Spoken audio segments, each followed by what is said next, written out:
Good evening and welcome to Institute of National Affairs. Before I introduce tonight's speaker, I'd like to make you aware of tomorrow's events.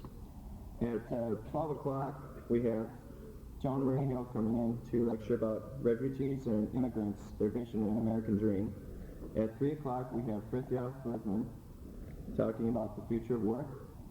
And at 8 o'clock, we have William Darity speaking about race, poverty, inequality, and the managerial age. Our speaker this evening is Dr. Charles Murray. Dr. Murray is a social scientist and writer. He has published the books Losing Ground, Beyond Probation, and is currently working on one called In Pursuit. Dr. Murray was raised in Newton, Iowa. He then attended Harvard University, where he obtained a Bachelor of Arts degree in history. In 1974, he obtained a PhD from MIT. Dr. Murray spent 6 years in Thailand as a Peace Corps volunteer and researcher. From 1974 through 1981, he was senior scientist at the American Institute for Research. He is currently a research fellow with the Manhattan Institute for Policy Research. Ladies and gentlemen, please welcome Dr. Charles Murray.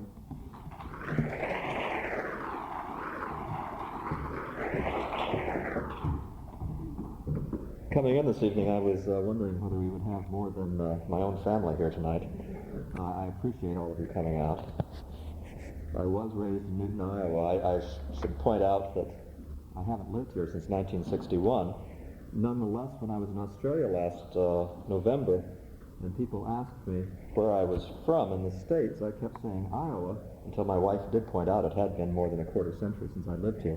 One does not cease being an Iowan, I guess, under any circumstances. I have been going back and forth in the last few minutes preparing for this speech because I have a very good Losing Ground speech that I have given many times about the book Losing Ground. I have, however, finished a book called In Pursuit very recently, and I think I will stick with my original intention, which is to talk about some of the themes in Pursuit. This is appropriate in view of the title of the speech, which is What Do We Want to Accomplish? Rethinking the Goals of Social Policy. It is incorrect as stated in the program, because that's what the book is about. However, I must say that this means that a great deal of what I'm going to say tonight is not going to seem immediately apparently relevant to you, to hard-headed issues that have to be decided in next year's legislative sessions. I was asked just before I came up here if I had anything to impart about my analysis of last night's events, and the fact is I barely have anything relevant to say about the last 10 years' events. I have been grappling, first in Losing Ground, and subsequently in the book In Pursuit, with the more basic issue, which seems to me one that is harder and harder to escape, and that is, what are we really trying to accomplish? When I got my training during the late 60s and early 1970s, we didn't have to worry about that question. During that time, we assumed, at least in the social science faculties with which I was affiliated, a certain substratum of truths about why certain policies were good or bad things. And we didn't have to think very hard. We knew that fighting poverty had to be good, fighting racism had to be good, fighting inequality had to be good. What other way of looking at good and bad might there be? And since we knew what good meant, what other way of measuring progress might there be except to measure poverty and crime rates and school enrollment and unemployment? In Losing Ground, I tried to demonstrate that whether you buy my analysis of why things went wrong, one must confront the fact that beginning in most cases during the mid-1960s, things did start to go wrong on a number of fundamentally important indicators with which we have usually measured the welfare of poor people.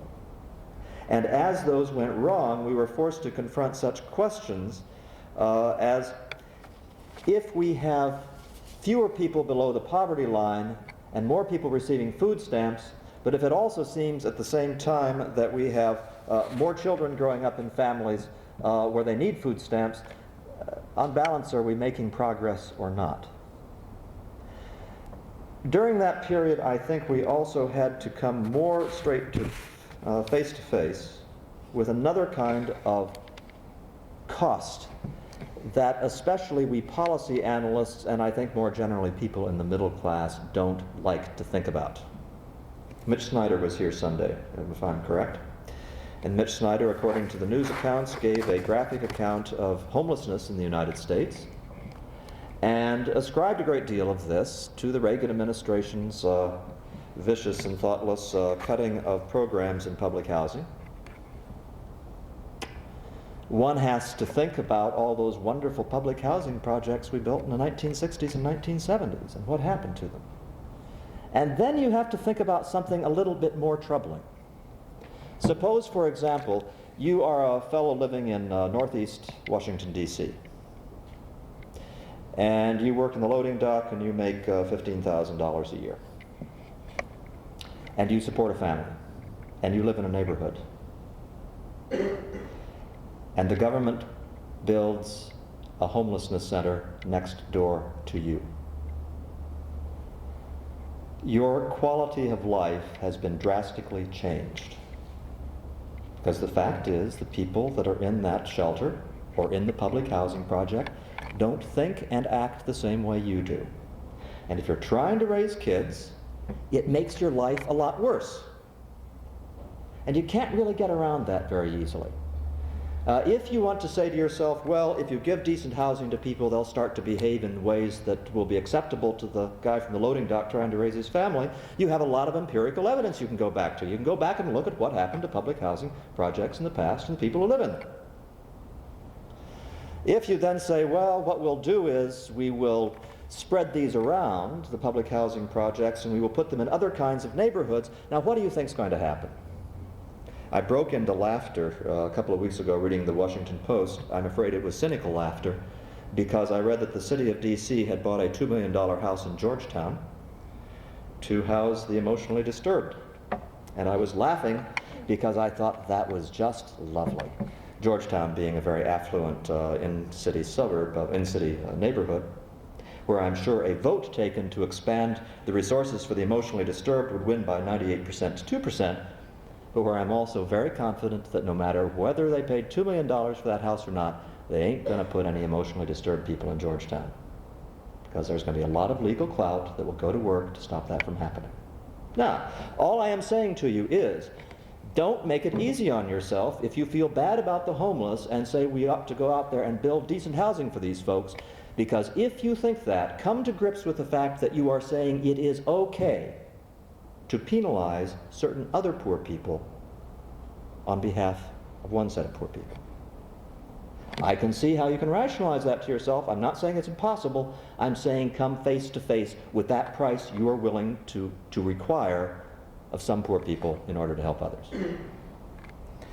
As you think about what we are trying to accomplish, I think ultimately one comes face to face with a still deeper problem,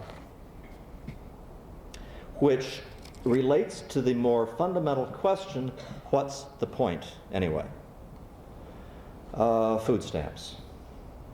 What are they for? Right, they're to feed people who need food. Okay, that's important, but suppose that we pass out food so freely that no young man ever has to worry about whether a child that he causes to be conceived will be fed. Would that really be a better world for children to be born into? Or we may take food stamps writ large, and we may ask, suppose that we made all material goods so freely available that parents could not ever again take satisfaction from the accomplishment of feeding, sheltering, and clothing their children. Would that really be a better world in which to be a parent? I am edging toward a large and intimidating question, and that has to do with the sources of human happiness. I've had a terrible problem in writing In Pursuit, trying to answer people at parties when they ask me what my next book is about. I finally got my wife to give me a one-sentence answer, which is now the first sentence of the book, but that one sentence doesn't really get me very far, because that sentence is, this book is about how human beings pursue happiness in their lives and what government can and cannot do to help. After which people look at me glassy-eyed and wonder when I'm going to take on Truth and Beauty and the rest of it.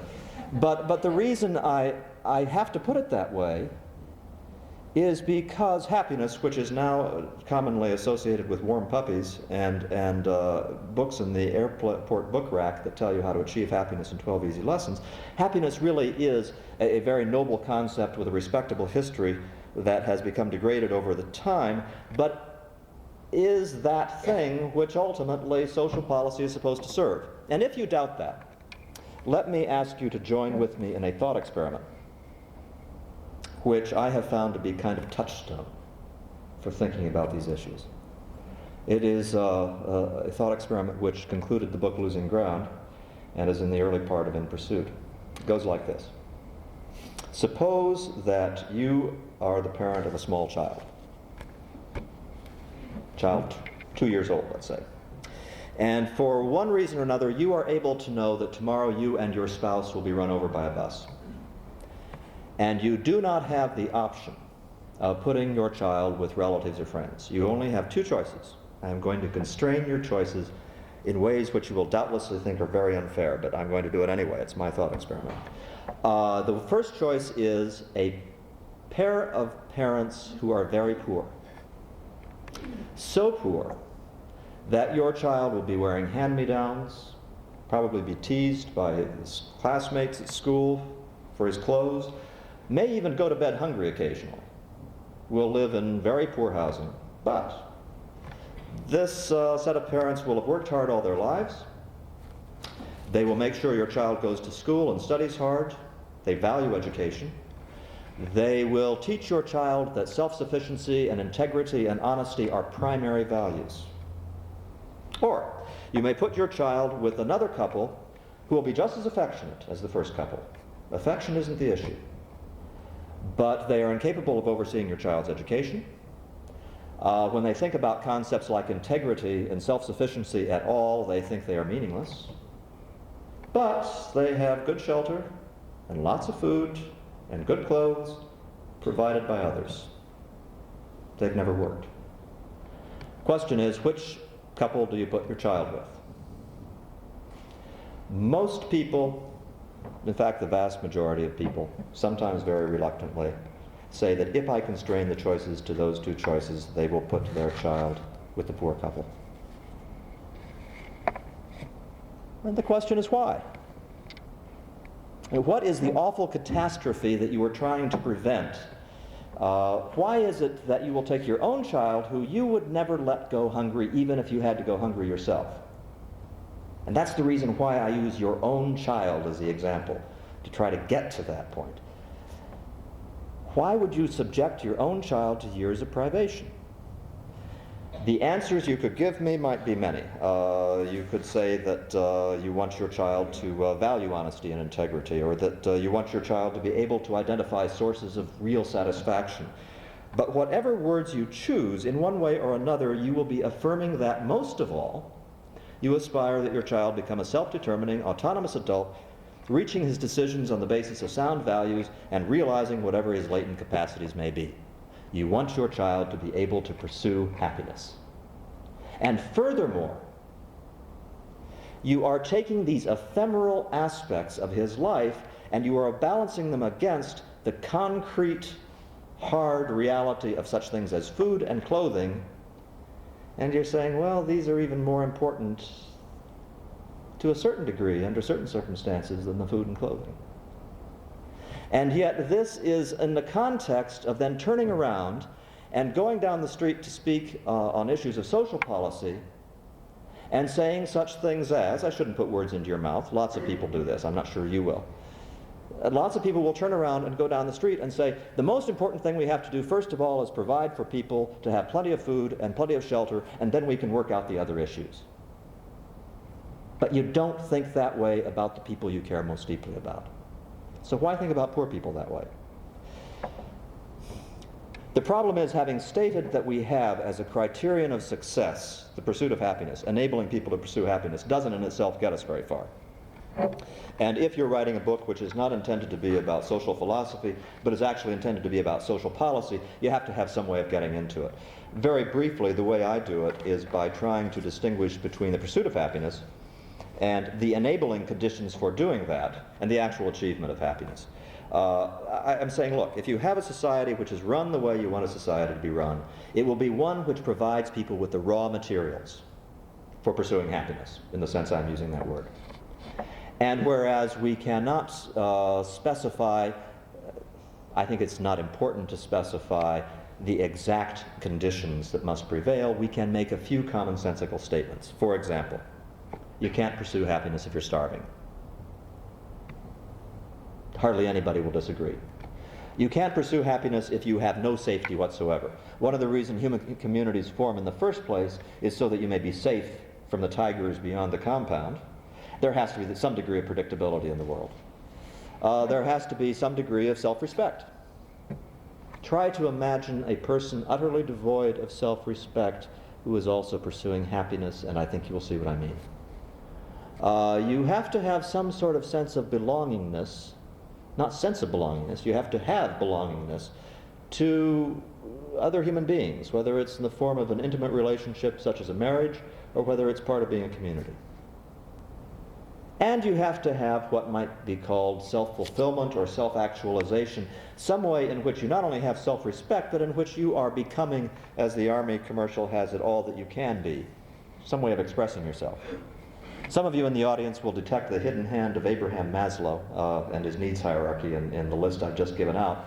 But I don't intend to defend Abraham Maslow's work as being especially necessary here. I'm saying these 5 conditions: material resources, self-respect, safety, belongingness, and self-actualization are all very reasonable things to worry about. And you can ask of society, what is the raw material that it ought to be providing? I then proceed in each of these cases to have chapters of 30 and 40 and 50 pages each, and I'm not going to go through all of them. Let me just give you a couple of examples of the ways in which I think this can help us frame the question, what are we trying to accomplish? Let me take self-respect as a very clear-cut kind of example. How many times in the newspaper have you read an editorial involving the word dignity, in which you will have a complaint that, let's say, you have social workers who are conducting eligibility checks on welfare recipients, and this is stripping them of their dignity. You've all read things like this. Okay, let's play with this concept of dignity and think about what it is that we really mean. Let's have a social policy which enables people to have dignity by all means, but let's quit throwing the word around loosely and let's think about what the nature of the construct is. I think one of the best definitions of it was given by a social philosopher named Michael Walzer, a socialist, by the way, who says that self-respect can be distinguished from self-esteem by the nature of being an internally held value. He says, look, with self-esteem, if enough people say that you are hot stuff, you can persuade yourself that you are. This is the kind of thing which we all try to kid ourselves into, and that's fine, but that's self-esteem and that's external. And self-respect is somewhat different because you only feel self-respect if you are measuring up, in his phrase, to standards of being a productive member of your community. And the crucial aspect of self-respect in this sense is a sense of self-possession. You always believe yourself to be able to measure up. Sometimes, because of conditions beyond your control, you won't be doing it from moment to moment, but you remain committed to doing so, and you believe yourself able to do so. Suppose that we take that definition at face value. Suppose we also say this is absolutely essential to the pursuit of happiness, as I use the phrase. And if you don't like that phrase, to the pursuit of satisfactions, of self-worth, and so forth. If that is really essential, how do you give someone self-respect? If it is intrinsic in the nature of self-respect that it be earned, to what extent is it immoral to have a social policy which tries to tell people that you don't have to? When we talk about stigma and stigmatizing people, to what extent is it immoral to have a social policy that fails to stigmatize when stigma is appropriate? Not because we want to be mean, and not because we want to save on the tax bill, but because there is a reality test that has to be applied before self-respect is real. And that reality test is, am I measuring up? And if you try to kid somebody into believing he is measuring up when he isn't, are you doing good or are you doing bad? I won't carry it on any further. I do not even pose these as rhetorical questions to which I believe the answers are simple. I am hoping that you will never again read an editorial which talks about giving people dignity and think of it quite the same way again, because we just don't think about these terms carefully enough. But let me turn to a more pleasant example. The question of self-actualization. I don't like the phrase self-actualization. It sounds very California-ish. I would rather think of it in terms of enjoyment. The kinds of things that you look up after spending hours on it and you say, where did the time go? The kind of thing that when you are engaged in it, you are engaged in it not because anybody's paying you any money, not because anybody says you have to, but because you are enjoying it. You are absorbed in it and the rest. The principle of how people enjoy themselves that I find most attractive here is what is called the Aristotelian principle. And this was stated by John Rawls, who is another person who doesn't, I think, agree with me very much politically, but who I think had a beautiful statement of what he derives from Aristotle, which goes like this. He says, people enjoy the exercise of their realized abilities, and the more complex or the more fully realized these abilities are, the more the enjoyment.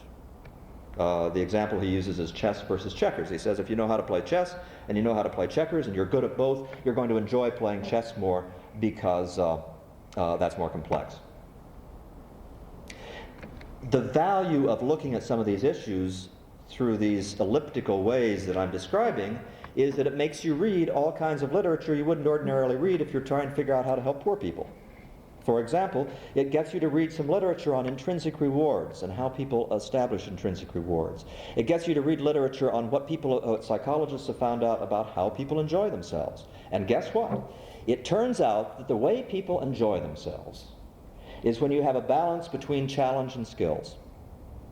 So to go back to the chess example, if I am playing Bobby Fischer, the challenge is far in excess of my skills, and I feel great anxiety. I do not enjoy myself.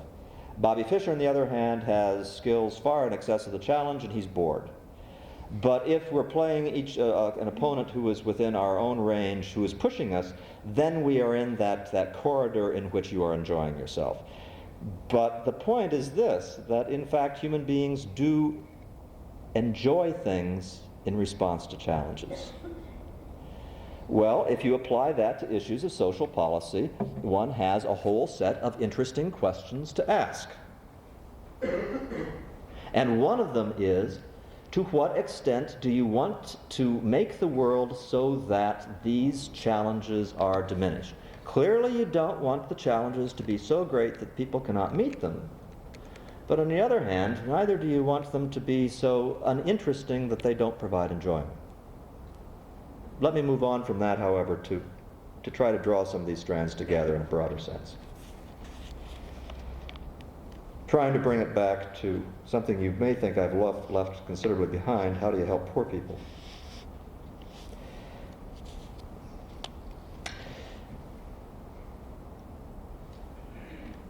A couple of simple-minded statements to begin the discussion. The first is that in an odd sort of way, even though we don't think of it like this, life consists of filling up time. I mean, we wake up in the morning and we go to sleep at night, and somehow we've got to do something during all those waking hours. And if one conceives of life as filling up time in that way, what life becomes is a choice of how you fill up time in ways which are satisfying to you. A second simple-minded statement is that the history of modernity is to a great degree a history of taking the trouble out of things.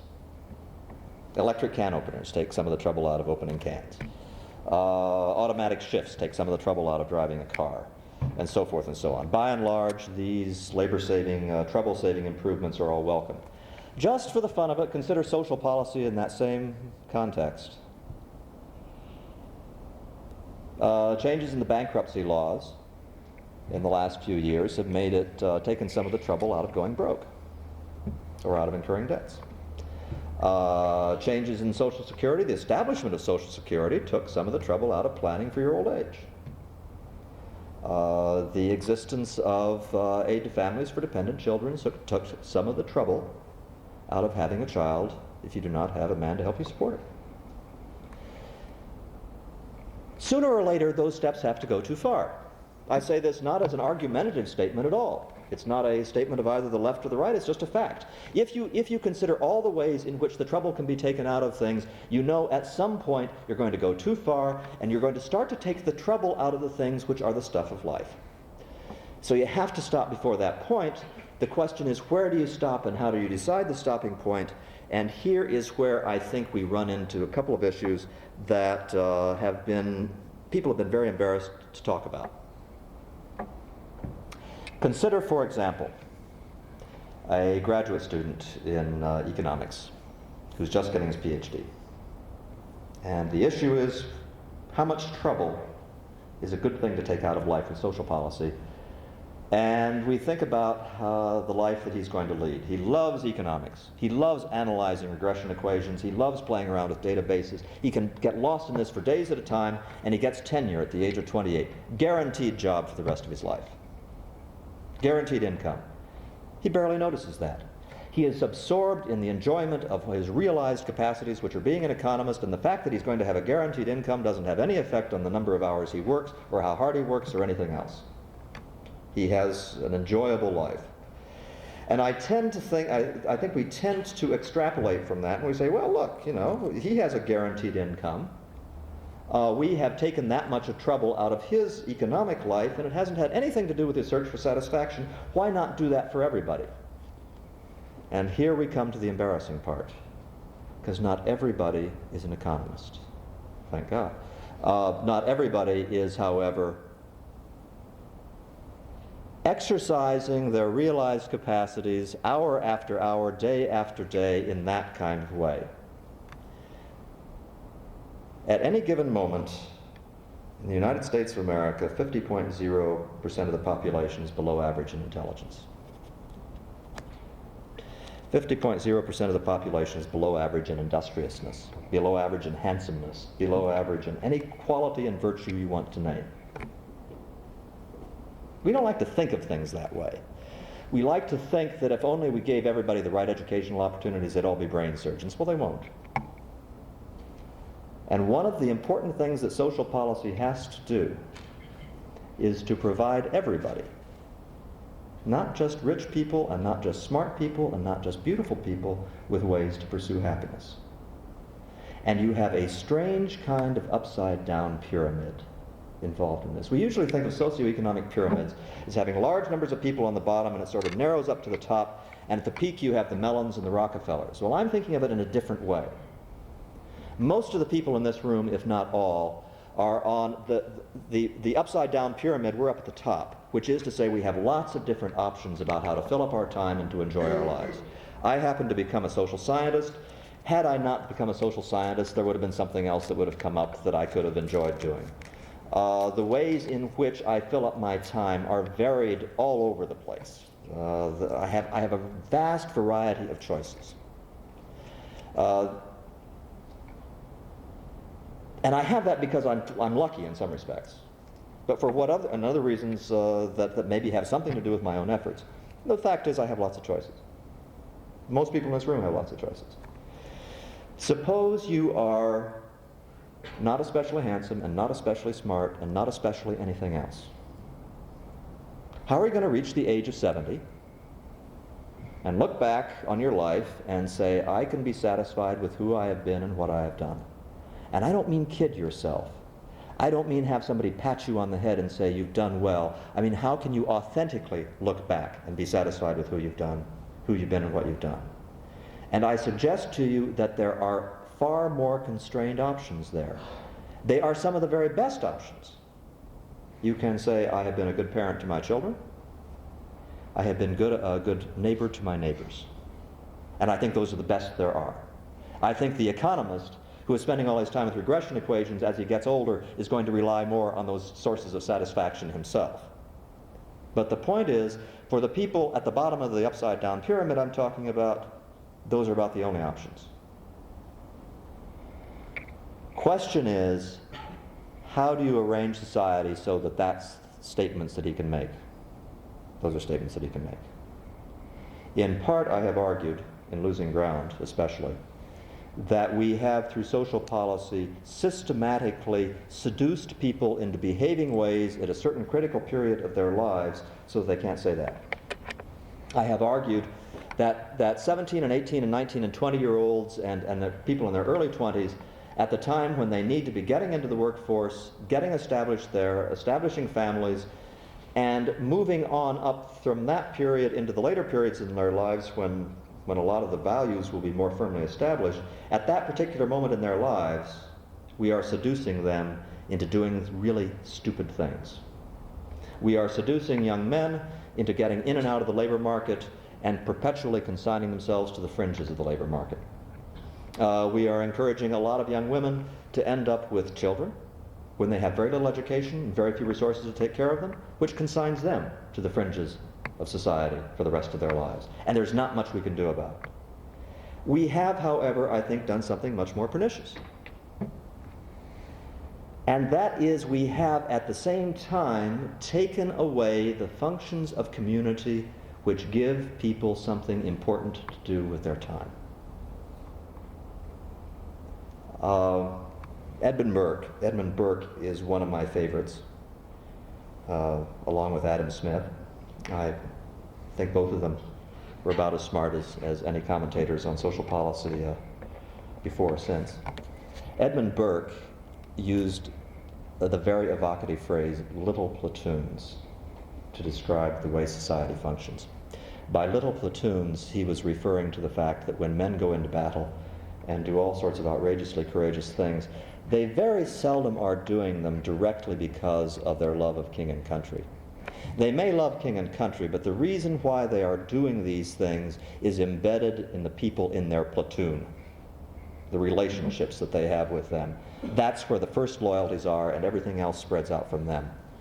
The same is true, I think, of all of us in our lives. And as someone who has had a chance to watch as an observer some of the more glittering little platoons in Washington and New York, I can tell you they're just the same all over. In every case, they're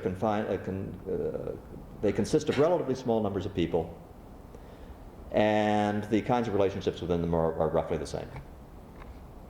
But again, there's that problem of the upside-down pyramid. If you are a surgeon, you have some little platoons that are important to your life that consist of professional affiliations, and then you have the people out at the country club which you may have to drive 5 miles to get to. And when you finally do go home, you don't want to live in a community. You've got plenty of communities, little communities that you function in all the time. What you want is to go home to your 2-acre lot in the suburbs where you can be free from all of these aspects of community. If you work in the loading dock,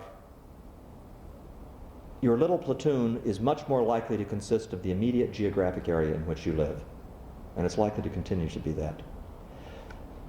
Question: how do you have that immediate geographic area be a vital, functioning community filled with the stuff of life again? Birth and death and commiseration with people who are bereaved, and celebration with people who have things to celebrate, helping those who are hungry, comforting those who are sick. How do you have a community which functions in that way? And I suggest to you, you only get it if the community has something to do. And the community has to know that it is on the hook for doing it. If you have a church which says to its parishioners, here are 10 families that need food, and if we don't feed them, nobody else will, then you have a basis for an energized, vital, active church feeding people in its community. If the situation is that the church says, we have these 10 families that could use some food, and they're going to get some from the government, it'd be nice if we gave them some too, or if we acted as a distribution point for the food, the urgency is gone. And so is the vitality of that little platoon. I am not talking about how to feed people best here. I'm talking about the vitality of the community. And the reality test is that if the community does not have those functions to fulfill, that community will become the kind of atomized community which characterizes so many urban areas in the United States, so many smaller cities and smaller towns as well. And that a great deal of what we have done in social policy, by vitiating the vitality of these little platoons, is to importantly affect the quality of life of the people who live in them.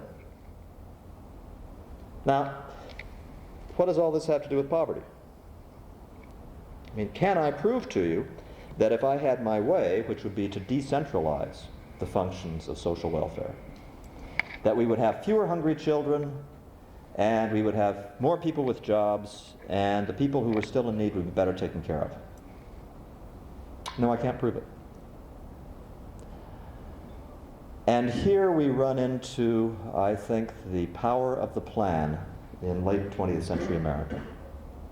Because you see, you can give me a plan which says, we will have a food stamp program which feeds every hungry child in America. I can prove it. Here it is. It's 80 pages long, fine print, and I can just tell you, you name me a child in any city in the United States, and I'll tell you exactly how that child will be fed. And all I can do is say to you, you know, I've never met anybody who doesn't want to feed hungry children. I have never met anybody who would refuse food to a hungry child if he encountered him. And all I want to do is to have a system in which hungry children are brought together with the people who are naturally going to want to feed them, but I can't prove that it's going to work. However, I think it is also true that it's about time that we recognize the bankruptcy of the plan. Because whereas you can have plans for feeding every hungry child in America, we seem to have a problem of a lot more children that need to be fed than we've had in the past. We have lots more parents who are incompetent parents of their children than we've had in the past. And the problem that is presented to us is not just one of meeting the needs that are arising, it is also one of preventing them from arising in the future.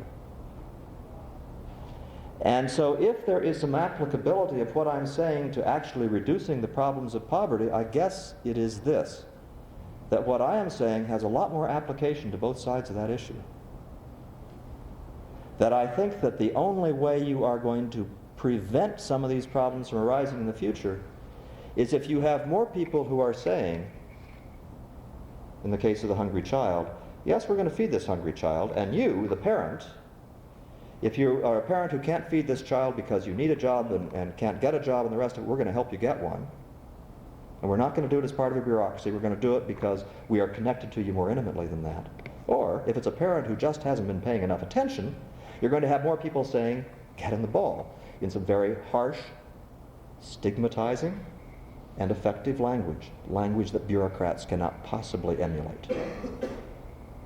Adam Smith, my other favorite besides Edmund Burke, liked thought experiments too, and I will conclude with one of his that I think captures a great deal of what I've been trying to say. He imagines a situation of a man who hears that all of the population of China has been swallowed up in an earthquake. This is a civilized man living in London, and Adam Smith asks, what is that man going to do? And he says, well, first of all, he will reflect, being a humane man, on the terrible tragedy and express his sorrow at it. And he will probably meditate a little on the fragility of life. And perhaps if he is of such a mind, he will consider the effects of this great tragedy on trade and commerce between Europe and the Far East. And having delivered himself of all of these humane and kind sentiments, he will go home and sleep as soundly as if nothing had ever happened.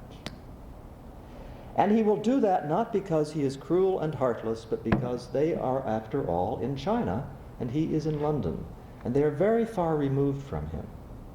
And if there were someone with the slightest hurt that were within his more immediate range, he would react much more strongly than he does to the millions of people that have died in China. I think what we have done in social policy is consigned poor people in this country to a kind of China. And we are satisfied when we sign our 1040 forms that at least we're trying hard, and we're paying people to go out there and take care of these problems for us. And that this has not only proved to be an illusion, it has not only proved to be a dodge. I think the victims have not only been those people who have been poor and in need, who need not have been. The victims have also, in a larger sense, been ourselves. Thank you very much.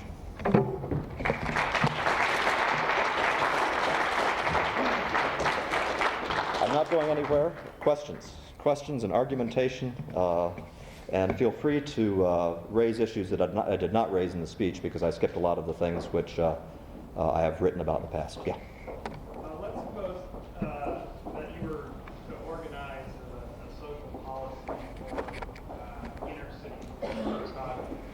Now, and I think actually, I mean, a lot of what you said, there's a sociologist, William Julius Wilson, who's now doing a study of what he calls the underclass in Chicago. And part of the creation of some of these neighborhoods that you describe with, in essence, no people who have hope for the future, are part of public policy in the 60s. We concentrated all the poor into a neighborhood. We tore down whole neighborhoods, built up neighborhoods, and excluded the middle class from those neighborhoods. So the only people who are going to be there are people who, in essence, are either not working or are somehow removed from the normal, whatever the normal life in the United States, the normal aspiration in the United States would be. But now you've got this neighborhood. It's there. Yeah. So I think that what you're saying is we shouldn't have built that neighborhood in 1960, but now you've got that neighborhood there. How do you go about reinstilling this notion of a neighborhood in among that inner city community? In part, I have to say about such questions that when I say that I am pessimistic and I don't have any workable solutions, I'm doing no more than telling you the truth. I don't have any workable solutions that we can implement easily. But nonetheless, let me tell you the kinds of steps I would take. I would first say that even in that South Side Chicago neighborhood, some of which I've worked in the past myself, it is not true that everybody's a homogeneous mass even now. There has been the kind of phenomenon that Wilson describes, but you still have lots of different kinds of folks there. And you find a lot of folks in South Chicago where you have a woman who's trying to hold down 2 jobs and raise her kids and the rest of it. So I think the first thing you do is say, look, we don't know how to deal with a lot of the chronically unemployed. We don't know how to deal with a lot of the kids in school who won't pay attention to this. I mean, when I say we don't know how, I mean that quite literally. We have not had any strategies that work very well. However, we know very well how to help women like that. Not with money, but what you help them with is, if they've got kids, you let them send their kids to a school that is run according to the way they would like to see a school run. We know how to do that. We know how to teach kids who come to school ready to learn. And she's raising her kids to come to school ready to learn. Let's let her send her kids to that kind of school. And how do you do that? You give her a voucher. You give her the same choice that the middle class uses for their kids. And as I have said in an earlier conversation this evening, I have some hope that you could mobilize a majority around this. I don't know why I have that hope, because voucher systems are regularly voted down by huge margins. But it seems to me that the injustice of it is so palpable. I mean, when the middle class people either go to suburbs where they control the schools, or if they live in the cities, they send their kids to private schools, and we know that the public schools in large cities are so awful because of some really stupid things that they do, why not let poor parents have freedom of choice in that regard? Another thing I would do in the inner city of Chicago is I would let people congregate where they will, using non-economic resources to do so. One of the things the reforms did was to take out of the hands of poor people a lot of their non-economic bargaining power. Which is to say, prior to the 1960s, if I were a poor person going to rent an apartment, and I walked into that the landlord's office, and presented myself as a person who'd been regularly employed, and I have a family, and the last place I lived I always paid my rent, I had a much better shot of getting that apartment than somebody who has the same current income but who walks in unable to present those kinds of qualifications. A lot of what we did was to impede that kind of natural congregating by social class, if you want to talk about that. Social class, not economic class. Because you have all sorts of social classes within the same economic class. I'm saying let the folks who want to live this way together, let them live together, let them form neighborhoods within South Side Chicago. Another thing I would do along the same lines, feeding very closely into it, is I would